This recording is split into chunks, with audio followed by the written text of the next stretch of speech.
les différentes structures du marché. Pour comprendre comment un marché se déplace, il faudra prendre en compte les trois phases du marché. La phase d'accumulation, la phase d'impulsion et la phase de distribution. La phase d'accumulation ressemblera à ça. La phase d'accumulation est une zone où les acheteurs ont tendance à acheter.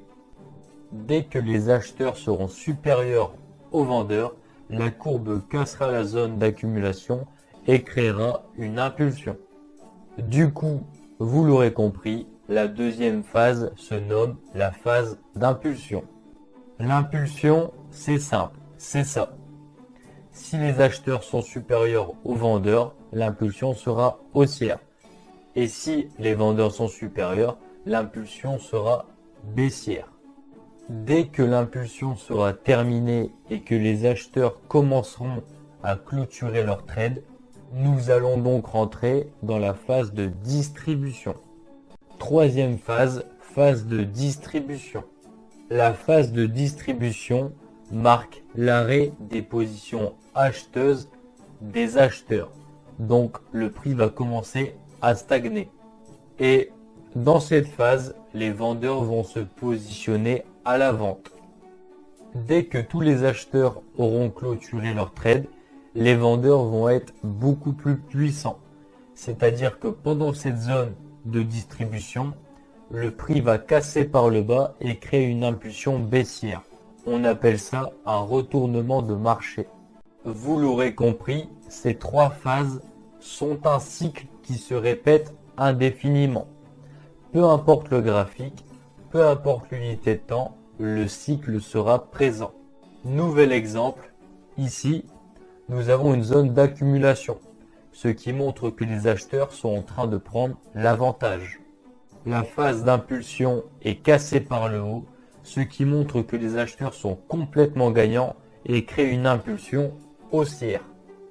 Suite à ça, le marché commence à stagner. Non, ce n'est pas une distribution, car la courbe casse la zone par le haut. Ceci est une zone d'accumulation.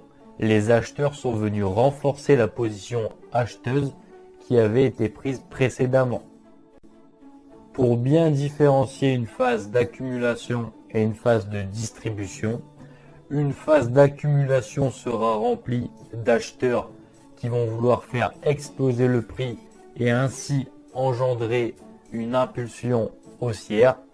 Et une phase de distribution, c'est un regroupement de vendeurs qui va vouloir casser le prix par le bas et ainsi engendrer une impulsion baissière. Donc, vous l'aurez bien compris, le marché ne se déplace jamais en ligne droite. Maintenant, pour réussir en trading, il va falloir apprendre à détecter la tendance majoritaire. On appelle ça suivre la tendance dominante. Alors déjà, qu'est-ce qu'une tendance? La tendance, c'est simplement la direction du marché. Si le marché est incliné vers le haut, le marché sera haussier. Et si le marché est incliné vers le bas, le marché sera baissier. Bien sûr, pour identifier la tendance, ce n'est pas aussi simple. Une tendance haussière sera faite de points hauts de plus en plus haut. Et une tendance baissière sera faite de points bas de plus en plus bas. Dans une tendance haussière, nous favoriserons un achat. Et dans une tendance baissière, nous favoriserons une vente. Le point d'entrée optimal dans une tendance baissière sera d'attendre une correction vers le haut pour se positionner à la vente. Et inversement, dans une tendance haussière, nous allons attendre une correction baissière pour se positionner à l'achat. Bref, il existe une dernière tendance, appelée la tendance neutre. La tendance neutre, c'est quand le prix bute entre deux niveaux. Cette tendance est vraiment fréquente sur les marchés. Nous appellerons ça un range. Pour aborder cette tendance, il suffira d'acheter les points bas du range et de vendre les points hauts du range. Tout simplement. Néanmoins, je déconseille cette pratique car elle est beaucoup plus risquée que trade la tendance. Pour maximiser nos chances de réussite, nous attendrons une cassure de ce range. Si le range casse par le haut, nous favoriserons une position acheteuse. Si le range casse par le bas, nous favoriserons une position vendeuse.